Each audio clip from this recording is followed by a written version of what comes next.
स्वप्नांचे रंग मी तुझ्यात दंग,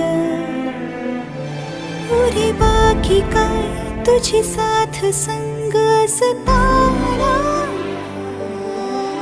आकाशी चंद्र चांदण्या तोडून मी का आणल्या, मनाचा पाळणा करू बांधून घे जरा झुला.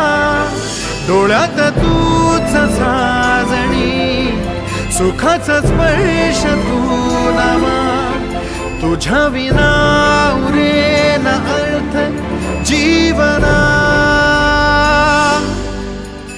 उजळे तुझ्या हसूने कणकण, अन चंद्र हे हातीचे काकण.